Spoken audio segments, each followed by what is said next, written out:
여러분 안녕하십니까? 라디오 오늘 강재혜입니다. 재물이 계속 나오는 보물단지인 화수분. 요즘에 이 화수분이란 말이 참 자주 들립니다. 홍남기 경제부총리가 재정은 화수분이 아니다 이런 말을 해 화제였죠. 최근에는 정부의 영업 제한 지침에 항의하는 자영업자들에게서 이런 이야기가 나왔습니다. 자영업자 호주머니는 화수분이 아니다. 수도권의 영업 제한 시간이 오후 9시로 그대로 유지되자 한 PC방에서 자영업자 수십 명이 모여 정부 방침에 따르지 않겠다는 불복 개점 시위를 하며 나온 얘기입니다. 보상 없는 희생에 대한 자영업자의 인내가 한계에 이르고 있는데요. 코로나19 확산 방지를 위한 방역은 당연히 매우 중요한 일이죠. 하지만 국민의 적극적인 동참 없이는 불가능합니다. 생존권이 보호될 때 방역의 성공도 보장이 됩니다. 어느 한쪽의 일방적인 희생만 강요돼서는 안 되겠죠. 방역권과 생존권 함께할 대안이 시급히 마련이 돼야 할 시점입니다. 2월 8일 월요일 라디오의 광고 듣고 시작합니다.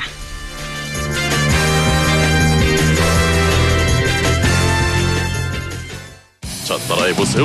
이카운트 ERP 4만원 회계관리, 이카운트 ERP 4만원 재고관리, 이카운트 ERP 4만원 생산관리. 사업 성공 함께해요. 이카운트 ERP의 모든 기능을 월 4만원에 드립니다. 이카운트 가입비 부가세 별도. 비즈니스 신세계로 가는 길 알려줘. 구리도시공사가 민관합동사업으로 선보이는 지식산업센터 휴벨라인으로 안내합니다. 경춘선 별내역 8호선 연장과 GTX B노선 추진해 트리플 역세권 전층 층고 6m라며. 자, 성공 향해 출발. 시공 신세계건설 문의 1544-6008. 2월 8일 월요일 라디오 오늘입니다. 일부 건국대 경제학과 최백은 교수와 함께하는 시간 경제 이슈 짚어보겠습니다. 최백은의 이게 경제다 준비가 돼 있고요. 2부 이슈 오늘에선 설 명절을 앞두고 경상북도에서 종합 대책을 발표해서요. 경상북도 자치행정과 정진환 과장 연결해서 어떤 대책인지 자세히 살펴보도록 하겠습니다. 라디오 오늘 생방송 놓치신 분들은 유튜브로도 다시 들으실 수 있습니다.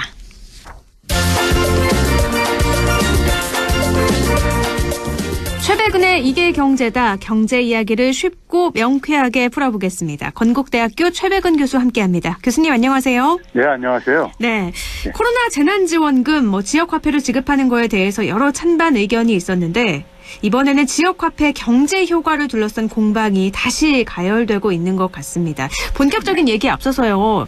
오늘의 상품권, 지역사랑 상품권 참 많은 것 같은데 지역화폐가 정확하게 어떤 건지 한번 짚고 넘어가 보죠. 지역화폐는 우리 사회에서 그 자영업자 소상공인들 문제는 오래된 문제잖아요. 그렇죠.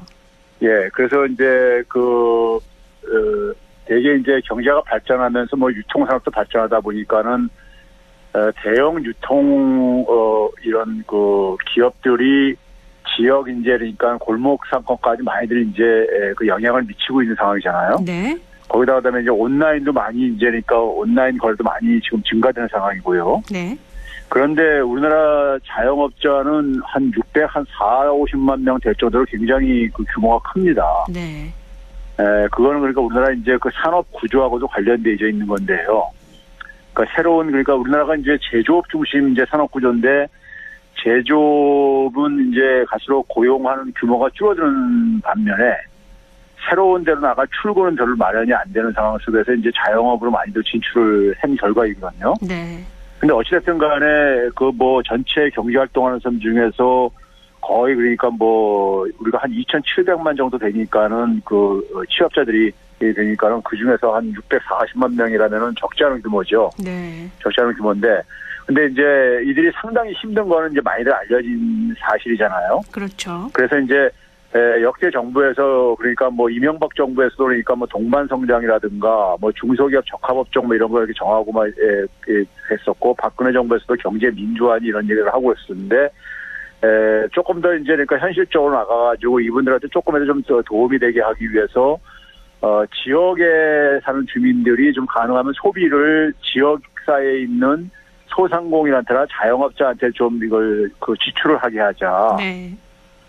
그래서 이제 그 지역에서 쓸 수 있는 그러니까 사용할 수 있는 일종의 그러니까 그 돈을 지역화폐라고 보면 되는 것이고요. 네.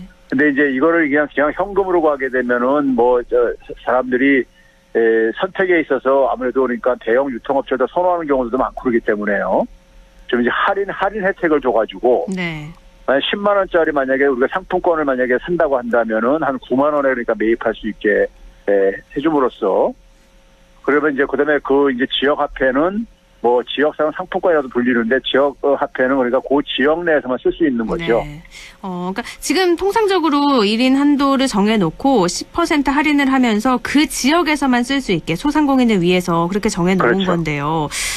최근에 또 뭐 재난지원금도 지역화폐로 지자체에서는 많이 지급을 하고 있고요. 그래서 요즘에는 지역화폐에 대한 관심도 굉장히 많으신데 경제 효과를 둘러싼 공방. 최근 열린 경제학 공동학술대회에서 지역화폐 발행이 고용을 유발했다고 볼 만한 증거가 없다. 그러면서 결론을 또 내렸는데 이 논문이 참 많은 또 찬반 의견이 있는 것 같아요. 그렇습니다. 이게 이제 그 경제학 공동학술대회가 이제 그 경제학자들한테는 가장 큰 이제 학술대회인데요. 네. 그 중에서도 이제 그러니까는 우리 사회에서 논란이 되고 있는 지역화폐하고 기본소득에 대한 것만 이제 이슈가 부각돼 버렸는데 언론에요. 지역화폐가 이제 말씀하셨듯이 사회자가 말씀하셨듯이 굉장히 뜨거운 이제 그러니까 우리가 핫 이슈다 보니까 했는데 저자들이 좀 상당히 이 논문을 발표하고 나서 많은 이제 그러니까 주목을 받았던 이유가 있는데요. 네. 지역화폐는 사실 그러니까 이 고용 문제하고는 직접적인 관련은 없는 거예요. 지역화폐 경제성을 고용과 연관지어서는 안 된다는 말씀이신 건가요? 그렇죠. 이제 지역화폐는 기본적으로 지역에서 이제 그러니까 경제 활동을 하는 이제 소상공인이나 자영업자들의 매출을 좀 지원해 주자는 거거든요. 네. 근데 이제 이분들은 이제 이런 식으로 가설을 한 겁니다. 지역화폐로 인해서 매출이 만약에 증가했다면은 네. 매출이 증가하면은 그러니까 대개 이제 그 고용도 증가하지 않느냐 이런 가설을 세운 거예요. 네. 근데 이제 지역화폐를 사용한 지난 10년 동안에 2010년부터 2019년까지 보니까는 지역화폐가 발행액이 증가했다고 해가지고 고용 증가가 확인이 안 되더라. 고용 증가가 확인 안 됐다는 얘기는 매출 증가 효과가 없었다는 게 아니냐. 뭐 이런 식의 이제 결론을 간 거예요. 다시 한번 정리를 해보면 지역화폐를 많이 쓰면 소상공인의 매출이 늘 거고 그럼 당연히 고용도 늘 거다. 그런데 고용이 늘지 않았으니 매출도 늘지 않았을 거다. 이렇게 결론을 지은 거군요. 네. 근데 이분들이 이제 그러니까 근데 크게 이제 그러니까 좀 이 착각을 하신 게요. 일단 2010년부터 19년까지 그 기간을 이제 선정을 했는데요. 네. 2019년을 빼놓고는 굉장히 2019년 한 해만 2019년하고 2020년만 그러니까는 중앙정부에서 좀 지원을 해주는 바람에요. 그 재난지원금이죠. 네. 예, 규모가 커졌어요. 그러니까 지역사랑 상품권도 그러니까 중앙정부에서 지원한 거는 2019년부터입니다. 딱 한 해뿐이라는 거죠. 예, 그러니까 그 이전에 한 9년 동안은 그러니까는 지자체 예산을 가지고 할 수 있는 지자체들을 조금씩 한 거예요. 네. 그런데 이제 그러다 보니까는 2018년까지는 지자체를 이분들이 대상으로 한 게 146개 지자체를 이제 했는데 146개 지자체가 모두 이제 대상이 된 건 2019년만 있었고요. 네. 대개가 한 23개 지자체에서 많아야 한 53개 지자체가 발행을 해왔었어요. 네. 그러니까 일단 데이터가 굉장히 좀 제한되어 있다는 거고. 그러니까 연구 결과를 도출하는 데 있어서 자료가 굉장히 중요한데 연구 그 자료를 쓰는 기간 설정이 일단 틀렸다 이런 말씀이신 거네요. 그렇죠. 네. 근데 더 중요한 거는 뭐냐면요. 이 지역화폐가 그러니까 지자체들이 예산이 충분치 않다 보니까요. 많이 발행할 수가 없어졌어요. 네. 그럼 예를 들어서 이제 우리가 보게 되면 2010년 같은 경우는 23개 지자체가 이제 발행을 했거든요. 네. 발행을 했는데 뭐 성남시 같은 경우가 금액은 굉장히 가장 큰 금액 중에 하나인 지자체였었습니다. 네. 근데 성남시 1인당으로 보게 되면 1,681원 정도예요. 네. 1년 동안에 이거 발행액입니다. 이것도 그러니까요. 1년 동안에 1인당 10,000원이 조금 넘는 금액. 예. 네. 그러면 이 10,000원을 가지고 그러니까는 매출에 그러니까는 얼마나 도움이 됐겠냐 이거죠. 그러니까 이제 쉽게 얘기하면 이거예요. 우리가 자영업을 하시는 분이 어느 정도 매출액이 잡혀야지만이 한 명 정도를 더 추가로 고용을 하겠는가. 네, 이걸 그게 생각하면 쉽게 답이 나와요. 중요하겠네요. 네, 그게 굉장히 중요하겠네요. 매출이 늘었을 때 고용이 늘리는 건 어떻게 보면 맞는 말이지만 매출이 고용을 더 필요로 할 때까지 매출이 늘어야 되는 건데 1인당 1년에 10,000원 정도 늘어서는 그게 소상공인에 그렇게 큰 도움이 될까? 안 될 것 같거든요. 그렇죠. 네. 바로 그 점입니다. 그러니까 이제 우리가 매출이 증가하면은 고용이 증가하는 단순 논리를 네. 너무 이제 과잉 해석해가지고 과잉 해석하는데 그러면 예를 들어서 그러니까 우리가 그래서 한 명 정도 고용을 하려면은 적어도 그 사람 인건비가요. 최저임금만 하더라도 4대 보험하게 되면 한 200만 원 훌쩍 넘어가 버리거든요. 네. 거기다가 뭐냐면 그 매출액 속에는 뭐냐면 임대료도 나가고 여러 가지 비용도 나가기 때문에 상당히 많은 매출액이 잡혀야지만 고용을 할 수 있는 거고요. 네. 이게 지속적으로 그다음에 이게 이제 그러니까 매출이 잡혀야 되는 거잖아요. 그리고요. 그렇죠. 그래서 뭐 옛만큼 뭐 매출 좀 증가한다고 해가지고 쉽게 고용을 늘릴 수는 없는 거잖아요. 네. 그 되게 보게 되면은 대부분 그 2010년부터 그러니까 2019년도까지 포함을 하더라도 대부분 그 지자체에서 1인당 그러니까는 그 발행액이 보게 되면 10만 원 미만이에요. 네. 그러니까 이 정도 금액을 가지고는 자연히 그러니까 고용 효과가 나올 수가 없었던 거예요. 그럼 처음부터 잘못된 거네요. 지역화폐 발행이 뭐 소상공인의 매출에 어느 정도 영향을 줬을까 이런 연구라면 좀 괜찮을 수 있지만 그걸 고용까지 연관시키는 기는 아직까지는 지역화폐 시장이 그렇게 크지 않다고 봐야 되겠네요. 그러니까 이게 매출에 영향을 미치는 거를 하려면은 네. 그 좀 더 이제 그러니까 세밀한 데이터가 필요한데요. 네.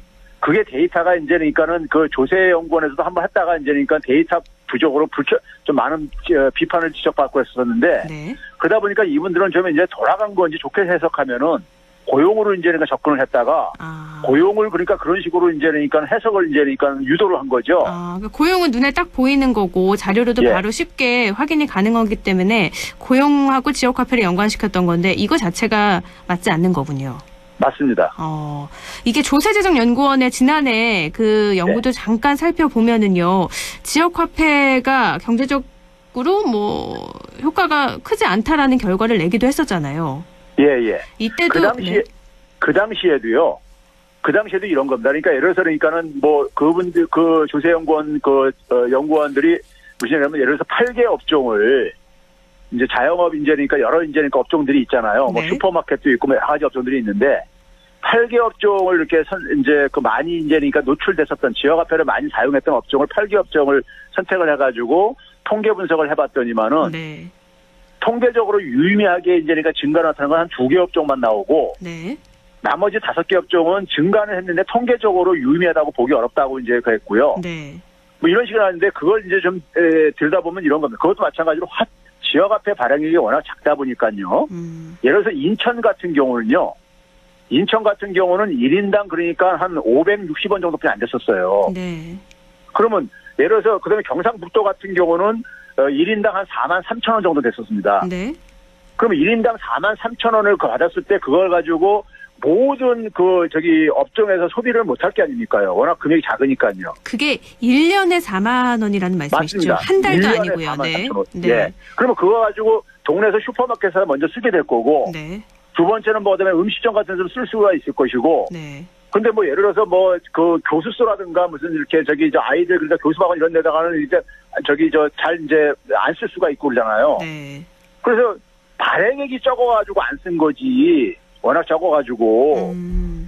그래서 그러다 보니까 통계적으로 굉장히 그러니까는 많은 업종에서 그러니까 그 유의미하게 안 나온 이유는 발행액 자체가 너무 적으니까.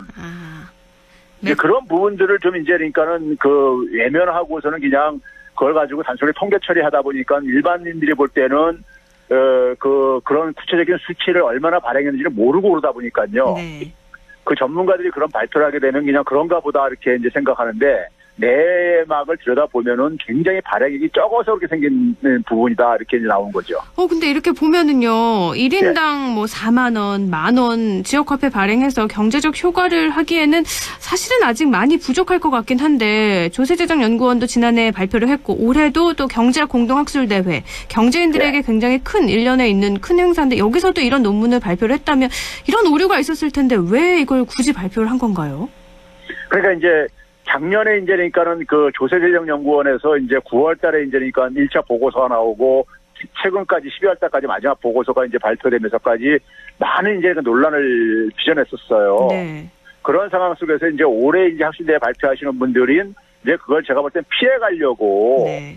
그러니까 고용이라든가 이런 쪽으로 이제 그러니까 방향을 좀 돌렸던 것이고요. 네. 돌렸는데 오히려 더 무리하게 된 거죠.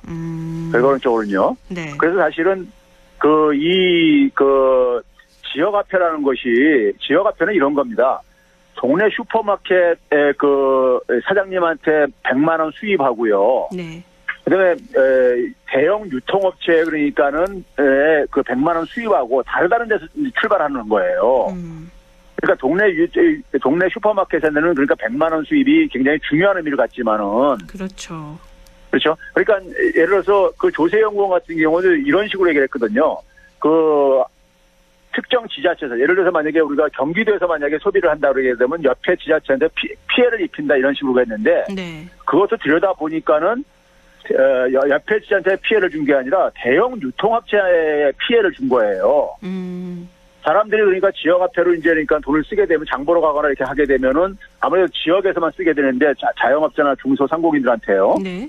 근데 그 지역화폐를 안 썼을 때는 그러니까는 뭐 큰 대형 유통업체로 가서 이제 소비를 했을 게 아니겠습니까요? 네. 그러니까 그게 이제 그러니까 대형 유통업체 매출은 줄어들고 동네가 이제 증가하니까는 하는데 이거를 그러니까 옆에 지역이 그러니까 피해 보는 걸로 이렇게 해석을 하고 그랬던 거예요. 그러다 보니까 이제 굉장히 논란을 많이 이제 일으켰던 거죠. 그러니까 어떻게 보면 보고서 자체에 결함, 오류도 많았던 것 같은데요. 그럼 교수님께서 보기에는 지역화폐 경제 효과는 어떻게 보고 계세요? 지역화폐는 저희가 그래서 제가 개인적으로 운영하는 채배운경영에서 그걸 투자를 해봤어요. 연구원들이요. 네. 해봤는데 지난해 그러니까 우리가 1차 재난지원금 줬을 때요. 그것도 효과를 막 이제 그 논란이 있었어가지고 계산을 해봤는데요. 네. 그때 이제 그러니까 뭐 경기도에서 이제 계산한 거하고 다른 데서 이제 KD에서 계산한 거 섞어 있었는데 저희가 가장 중간값 정도가 나온 것 같은데 네. 예를 들어서 그러니까 100만 원 그 투입을 했을 때 전체 경제적인 효과는 한 113만 원 정도 나오더라고요. 100만 원을 줬을 때 113만 원이요. 네. 예. 그게 이제 경기도 같은데 경기개발연구원 같은 데 경기연구원 같은 데서는 그게 이제 한 180만 원까지 이렇게 얘기를 하고 그랬었거든요. 돈이 돌고 돌면서 이렇게 내수가 더 활발해졌다라는 거죠. 그렇죠. 예. 알겠습니다. 그래서 뭐 지역화폐 발행을 해서 고용이 유발되지 않았다고 해서 효과가 없었다는 건 아니다 이런 말씀이시네요. 그렇죠. 알겠습니다. 그래서 100만 원 써가지고 113만 원 정도 증가시킨다고 해서 고용을 더 증가시키지는 않잖아요. 그렇죠. 그 정도 가지고는요. 그렇죠. 한 200% 이상 늘어야지 그때 고용을 예. 생각하겠죠. 가게에서는요. 예. 알겠습니다. 워낙에 이 논문도 그렇고 주목을 받는 거다 보니까 저희가 한번 짚어봤던 거고요. 예. 코로나19 여파에도 지난해 경상수지 752억 8천만 달러로 1년 전보다 20% 넘게 증가했습니다. 작년 대비해서 156억 달러 늘어난 수치고 2018년 이후에 2년 만에 최대치이기도 한데요. 그런데 이걸 불황형 흑자다 이렇게 보는 의견도 있더라고요. 그러니까 이게 이제 그러니까 사실 일부 언론들에서요 기자들이 좀 이제 과잉 이제 그러니까 이것도 이제 보도를 한 건데요. 네. 한국은행에서 이게 이제 그러니까 불황형 흑자가 아니라고 설명까지 했어요. 관계자가요 발표하면서요. 네. 경상수지에 대해서요. 그 차이를 근데도 굳이 기자가 그런 불황형 흑자라고 이렇게 타이틀을 해가지고 보도하는 저는 이유를 모르겠는데. 아니라고 했는데 불황형 흑자다 이렇게 본 의도도 저도 좀 궁금하긴 한데요. 네. 그러니까 이제 그렇게 하려면은 그러니까 그 근거를 내야 되는데 불황형 흑자 하게 되면 쉽게 얘기하면 이런 겁니다. 우리가 흑자라는 것은 이제 그러니까는 우리가 수입을 하게 되면은 돈이 나가는 것이고 수출을 하게 되면 돈을 버는 거잖아요. 그렇죠. 경상수지라는 것은 해외에서 우리가 얼마나 많이 돈을 벌어들인 게 나간 것보다 많게 되면 흑자이고 이제 적게 되면 적자인 건데요. 네. 근데 이제 흑자인 건 사실인데 한 753억 달러 정도 됐으니까요. 네. 흑자인 건 사실인데 흑자가 앞에 이제 불황형이 붙은 건 뭐냐면 둘 다 줄었다 이거예요. 수입과 수출과 수출이 수입이 다 줄었다 이거예요. 네. 줄었는데 수입이 더 많이 줄어들어가지고 네. 수입이 더 많이 줄어들어가지고 그러니까는 수출이 전체가 흑자가 이제 증가했다 이거예요. 그러니까 돈을 벌었다기보다 더 안 써서, 그러니까 더 못 써서 줄은 거지. 는 그렇죠. 거지. 이제 우리가 이제 그 거죠. 수입하는 것 중에는 그러니까 우리가 석유 같은 경우도 있지만은 소비자나 자본자 같은 경우도 있고 기업들이 물건을 만들기 위해서 수입해야 되는 자본자 같은 경우도 있고 그러거든요. 네. 삼성전자가 예를 들어서 그러니까 휴대폰 만들려면은 그러니까는 이 반도체 장비 같은 것도 수입을 하고 그러거든요. 반도체 수출하려면요. 네. 그러니까 그건 자본재들인데 그러니까 그런 것들이 이제 그러니까 수입도 많이 줄어들었다 이거죠. 지난해 이제 워낙 이제 그러니까 코로나 때문에 세계 경기가 안 좋았기 때문에요. 네. 그래서 이제 그 사전적인 의미는 그러니까 수입이 수출보다 더 많이 줄어들게 되면 그걸 이제 불황형 흑자라고 이렇게 돼 있어요. 네. 되어 있는데 수입이 줄어든 내역을 들여다보면은요. 내역을 들여다보면 우리가 수입을 줄어들었을 때 만약에 우리가 수입이 1년 전에 비해서 만약에 한 1,000억 달러가 줄어들었다고 했을 때 네. 그 1,000억 달러라는 것은 물건의 양하고 물건의 한 단위당 가격이 합해진 거잖아요. 그렇죠. 단순히 물건값만 있는 게 아니죠. 그렇죠. 네. 근데 이제 물건의 양에 이게 많이 줄어들었으면은 줄어가지고 수입이 줄어들었으면 그 말이 맞습니다. 이제 불황형 흑자가요. 네. 근데 물건의 양이 줄어든 건 한 8%뿐이 안 줄어들고 나머지 한 80% 정도가 그러니까 가격 하락. 뭐 그러니까 유가락이랑 우리가 흔히 많이 연관되는데. 수입하는 게 석유하고 원자재 이런 것들이거든요. 네. 근데 지난해 석유 가격이 굉장히 폭락했었어요. 그렇죠. 그러다 보니까는 이게 저 전체 수입액이 이제 그러니까 물량은 별로 안 변했는데 물량 수입액은 별로 안 변했는데 가격이 폭락하는 바람에 이게 이제 수입액이 줄어든 거예요. 네. 그러니까 그거는 그러니까는 정확한 의미에서는 그러니까는 저기 그 이 불황형 흑자가 아닌 거죠. 가격이 싸진 거는 어떻게 보면 좋아진 거니까요. 우리가 수입하는 거에서는. 그러니까 수입량이 준 게 아니라 가격이 줄어서 수입이 마이너스가 그렇죠. 된 거니까 이건 불황형 흑자라는 차이가 있다라는 말씀이시네요. 그렇죠. 그래서 아니라고도 했는데 어쨌든 수입을 준 거니까 불황형 흑자 아닌가요? 라는 기자 입장인 거고요. 기자가 근데 그건 너무 과하게 해석한 거죠. 8%는 줄었으니까. 네. 한국은행 관계자가 그렇게 설명까지 했는데 그걸 네. 모두 다뤄내면서. 알겠습니다. 그러면 지금 국내 경기 위축이라고 볼 수 있는 상태는 아닌 거죠? 지금 이제 그 우리가 지금 이것도 이제 그러니까 우리가 흔히 뭐 K장 이런 얘기 하고 있듯이요. 경기가 굉장히 좀 일종의 좋은 데는 괜찮고요. 네. 그러니까 예를 들면 지금 자영업이라든가 내수는 굉장히 지금 안 좋습니다. 서비스라든가 이런 쪽은요. 네. 안 좋은 상태고 반면에 수출은 좀 굉장히 지금 의외로 괜찮은 상황이고요. 네. 그러니까 또 경기라는 것이 그러니까는 좀 이게 모두가 다 이렇게 좋으면 좀 좋은데 좋은 데는 좋고 안 좋은 데는 굉장히 안 좋고 나뉜 거죠. 예. 그래서 뭐 물론 경기 위축이라고 볼 수 있는 부분이 있는가 하면 또 아닌 부분도 있다. 그래서 맞습니다. 양극화가 벌어져서 이거는 해결해야 될 숙제다라는 맞습니다. 말씀이시네요. 예. 알겠습니다. 그럼 다른 나라하고 비교해 봤을 때 우리나라 경상수지 흑자는 선방했다고 볼 수 있는 건가요? 예, 그렇습니다. 대개 이제 수출의 강국들이 보게 되면 한국, 독일, 일본 뭐 이런 나라들인데요. 네. 이런 나라인데 일본도 그러니까는 한 2014년 이후에 가장 경상수지 흑자가 감소폭이 큰 걸로 지금 전망하고 있습니다. 아직 최종 집계는 안 나왔는데요. 네. 나온 내부에서도 보도 나오는 게 그렇고 독일도 그러니까 경상수지 흑자가 큰 폭으로 감소를 한 걸로 나오고 있는데 우리는 오히려 증가를 한 거예요. 네.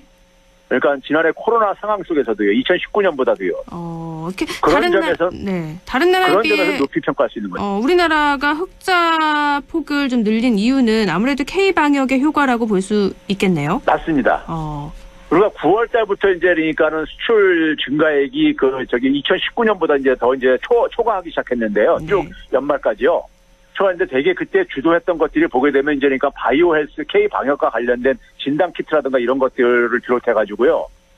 그리고 이제 또 하나는 뭐냐면 수출 단가가 굉장히 높아졌어요. 네. 수출 단가가 높았다는 얘기는 우리가 이제 제 물건 값을 제대로 바꾸서 이제 팔기 시작했다는 얘기죠. 덤핑 수출이 아니라요. 네, 이건 굉장히 긍정적인 소식이잖아요. 그렇습니다. 우리나라에서는요. 네. 그러니까 우리나라 국가의 이미지가 괜찮아지면서 그러니까는 소위 말해서 우리나라 상품에 대한 선호도가 좀 높아지고 있는 거죠. 그러니까 K 방역으로 직접적인 경제 효과뿐만 아니라 이미지가 올라가면서 원래는 적게 받았던 맞습니다. 가격을 제 가치를 부여받았던 거군요. 예. 거기다가 이제 중소기업들이 굉장히 선전을 했어요. 네. 과거에는 대기업들이 되게 수출을 주도했는데 중소기업들이 상당히 많이 선전을 했습니다.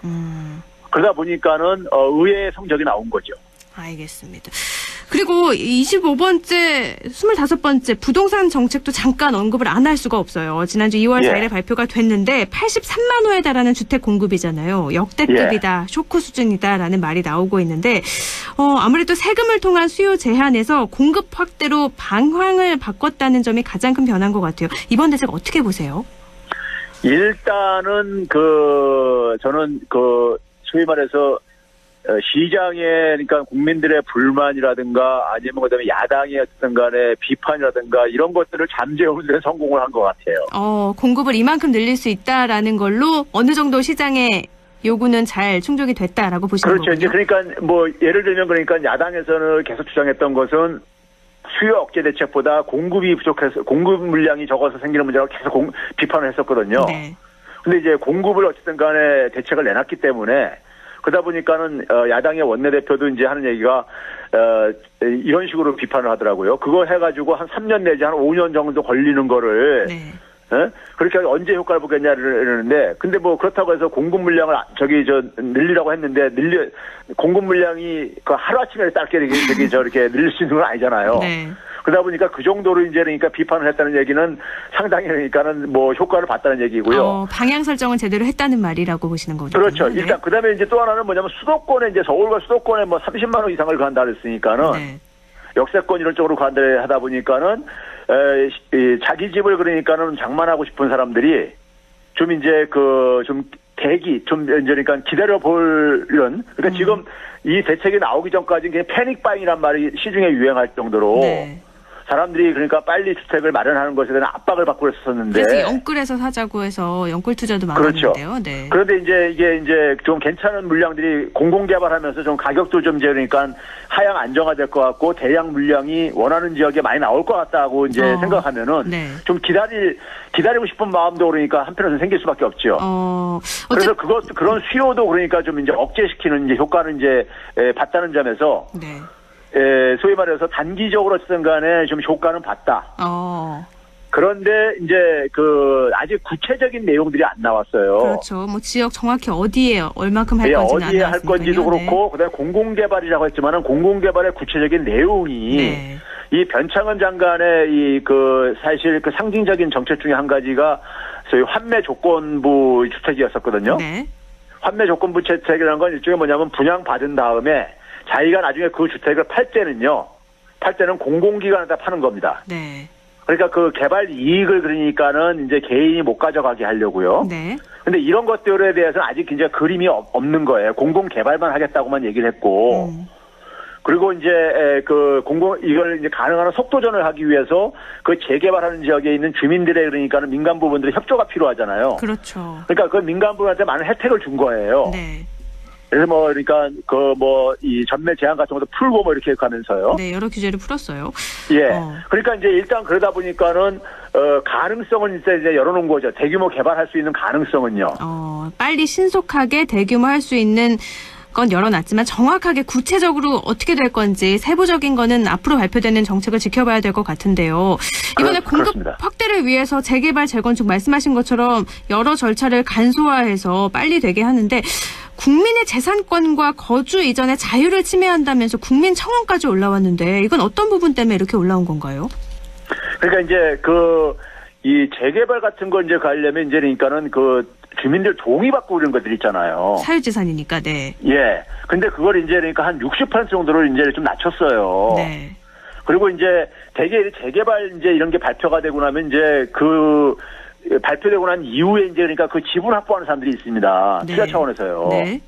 근데 그 사람들이 들어가가지고 또 이제 그다음에 그 사람들은 투자 내지는 투기 차원에서 이게 들어가다 보니까는 가능한 자기 이익을 극대화하고 싶을 게 아닙니까? 그렇죠. 그러면 이제 그러니까 동의를 이제 그러니까는 잘 안 해줄 수 있고 그러는데 근데 이제 그런 문제들을 다 고려해주다 보면은 이게 이제 추진이 잘 속도가 안 붙을 수가 있잖아요. 늦어지죠. 아무래도 그럼 더 많은 걸 요구할 거고 그들과 협상을 하려다 보면 시간이 질질 끌게 되겠죠. 그래서 이제 뭐냐면은 이 토지주한테 이제 수익 보장하는 거라든가 여러 가지 규제를 많이 좀 이제 완화시켜줬잖아요. 네. 완화해준 걸로 그 정도로 보상이 이제 그러니까 어느 정도 됐다고 보는 것이고요. 아, 네. 예. 그리고 그러니까 그 이상을 그러니까 모든 걸 다 보장해주게 되면 너무 그러니까 이거는 그러면 이제 그러니까는 또 재개발하는 지역에 있는 사람들한테 너무 또 혜택이 크게 들어가고 그러면 투기 바람이 또 불 수 있고 그렇기 때문에요. 네. 그래서 사실은 어떻게 보면 일부에서는 재개발 주변 지역에 대한 어떤 투기 바람 이런 것에 대한 좀 대책이 좀 병행돼서 나와야 되는데 그게 좀 빠져 있다. 지금 현재까지는. 네네. 이제 이런 것들을 좀 이제 추후에 나오는 대책이 얼마나 보완이 되느냐에 따라서 평가가 좀 이제 구체적으로 이루어질 것 같습니다. 네. 부동산 정책이 나오긴 했지만 구체적인 걸 모두 다 지금 기다리는 입장이라서요. 앞으로 언제쯤 나올 걸로 예상이 되시나요?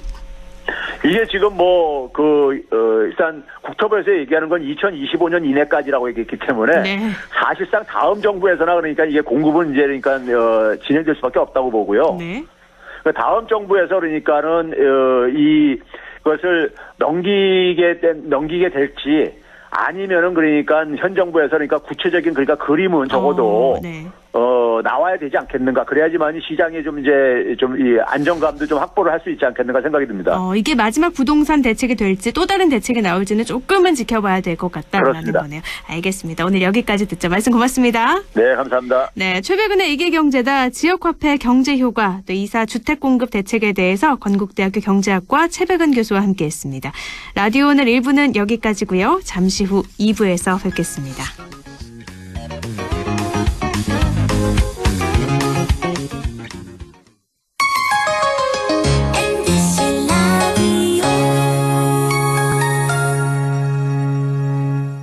할인점보다 더 실속 있고 편의점보다 더 편리하게 살 수 있는 곳, 시장보다 더 정이 넘치고 백화점보다 더 품격 있는 곳, 이런 곳이 없을까요? 네, 우리 동네 우리 할인점 펀마트가 있습니다. 지난 25년간 항상 고객과 함께한 펀마트. 용상점, 자이점, 신용주점, 사천점에서 새롭게 고객님께 다가갑니다. 펀마트. 확진자를 간호했다는 이유로 빈집에서 자가격리를 한 간호사. 코로나 의심 증상만으로 최종 면접의 기회를 포기한 취준생. 생업을 걱정하기보단 완치 후 백신 개발을 위해 혈장을 기증한 부부. 확진의 기로에서 확신으로 스스로를 멈춰준 사람들. 고맙습니다. 당신의 확신이 수많은 확진을 멈췄습니다. 공익광고협의회.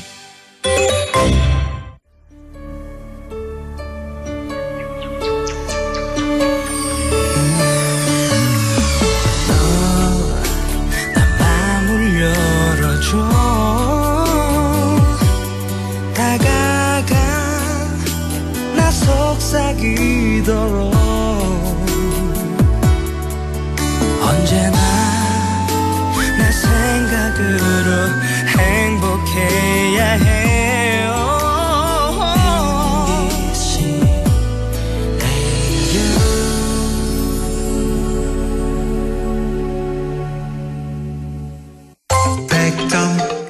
MBC 라디오.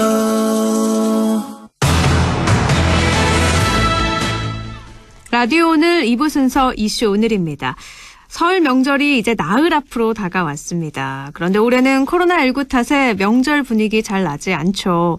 하지만요, 명절 연휴를 맞아서 챙겨야 할 것들이 참 많습니다. 경상북도에서는 설 명절 종합 대책을 발표했는데요. 경상북도 자치행정과 정진환 과장 연결해서 이 이야기 나눠보도록 하겠습니다. 과장님 안녕하세요. 네, 안녕하십니까. 경상북도 자치행정 과장입니다. 네, 이제 설이 정말 얼마 안 남아서 바쁘실 것 같은데요. 네네네. 네, 올해는 코로나19 탓에 참 여러모로 가족들도 만나지 못하고 우려가 큰데 경상북도에서 설 명절 네. 종합대책 발표됐잖아요. 네. 전체적으로 좀 설명을 해주세요. 네네네. 코로나19 장기화에 따른 소비 위축과 지역 경기 둔화로 인해 지역 소비는 물론 뭐 생산, 고용 등 경제 전반이 침체되고 특히 그 중소기업, 소상공인, 자영업자 등 민생 경제의 어려움이 가중되고 있는 실정입니다. 네. 이에 따라서 우리 경상북도에서는 설 연휴 기간 코로나19 확산을 원천적으로 차단하여 도민들의 불안감을 해소하는 특별 방역 대책과 함께 지역 경제 침체된 지역 경제를 회복하기 위한 민생 살리기를 최우선 목표로 금년도 설 명절 종합대책을 마련하였습니다. 방역으로 민생 경제 살리기, 안전교통, 생활 안정을 4대 중점 대책으로 추진하고 있습니다. 그러니까 설 명절 종합대책은 방역, 의료, 코로나19 차단하는데 확산을 막는데 최선을 다하는 것과 민생 경제 살리기, 안전교통, 또 생활 안정 네. 이렇게 네 가지를 중점적으로 보고 있는 거군요. 네네네. 그럼 먼저 방역, 의료 분야 대책은 어떻게 세워졌는지 살펴주세요. 예, 도에서는 2월 1일부터 2월 14일까지를 설 연휴 특별 방역 주간으로 지정해서 정부의 사회적 거리두기 2단계에 따른 방역 조치를 실시하고 있습니다. 네.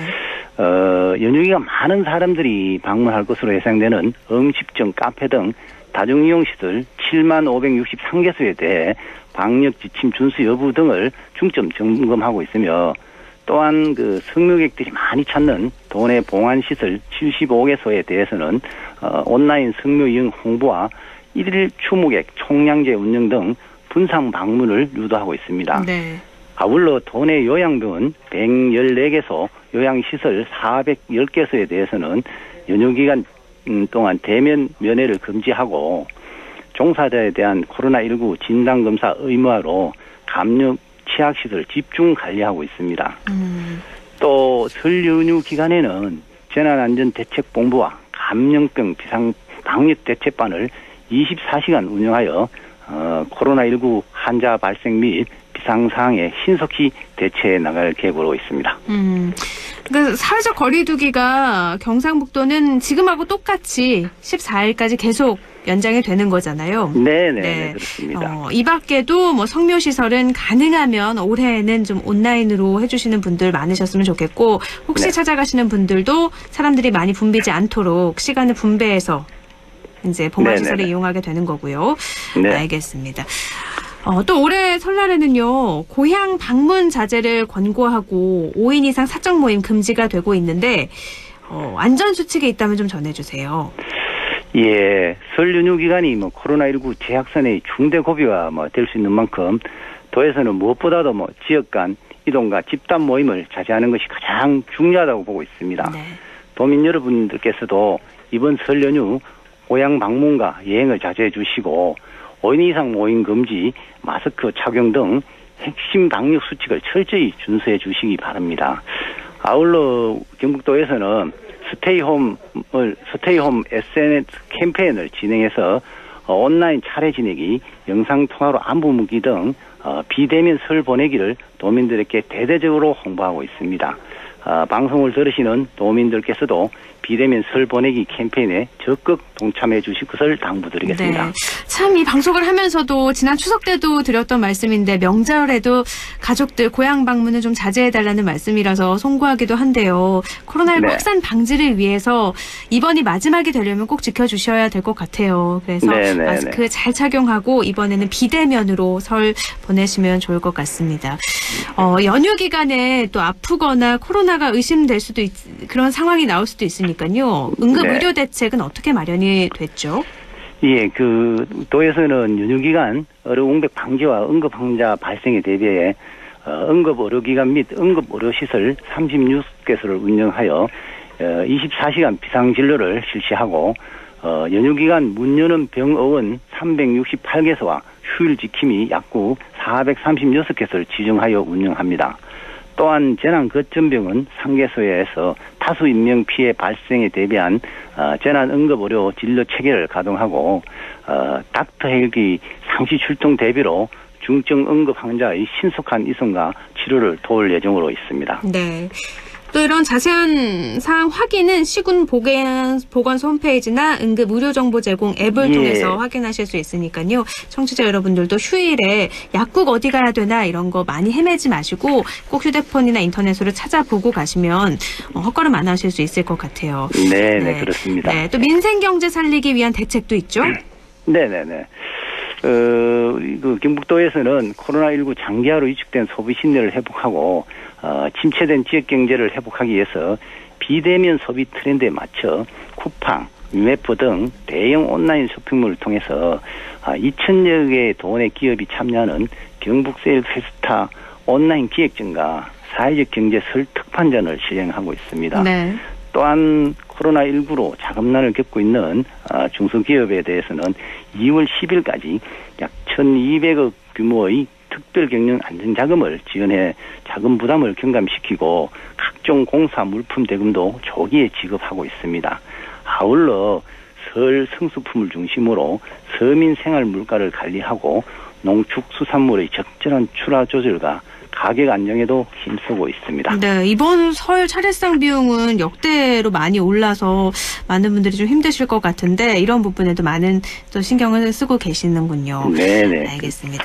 연휴 기간에 또 날씨도 춥고 해서 교통, 안전 문제 소홀히 할 수 없는데요. 이 부분도 좀 알려주세요. 예, 정부의 사회적 거리두기 방역 조치에 따라 설 연휴 기간 우리 도를 찾는 기승객은 예년보다 줄어들 것으로 예상이 됩니다만 명절 특성상 이동이나 각종 사건 사고는 평소보다 늘어날 것으로 보고 철저히 대비하고 있습니다.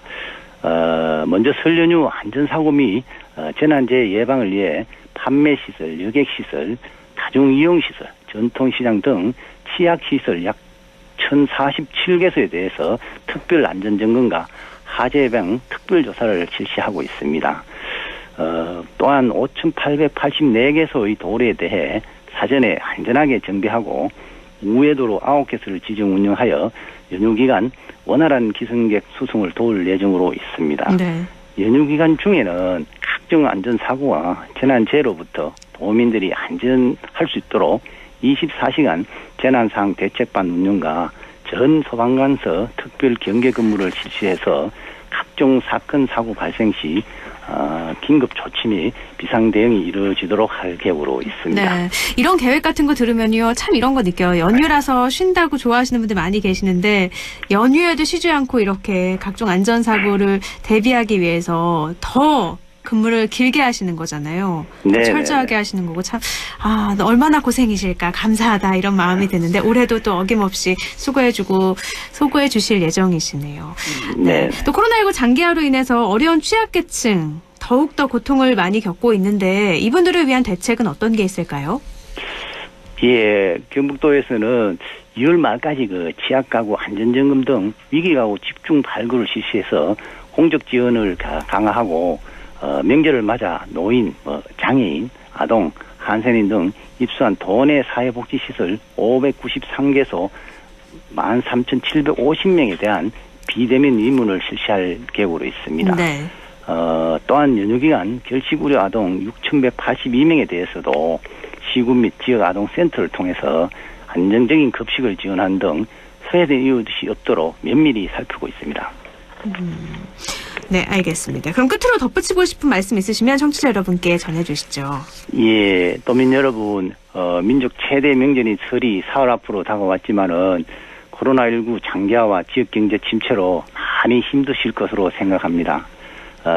경북도에서는 방역과 민생경제 살리기, 교통안전, 민생안전대책 등 전 분야에 걸친 설 명절 종합대책을 차질없이 추진하여 도민들에게 새로운 희망을 가지고 지금의 위기를 극복하실 수 있도록 최선을 다해 나가도록 하겠습니다. 네, 감사합니다. 오늘 이렇게 전화 연결로 설 종합 대책에 대해서 말씀해 주셨는데 갑자기 궁금해지는데 공무원분들은 어떻게 설에 근무 다 하시나요?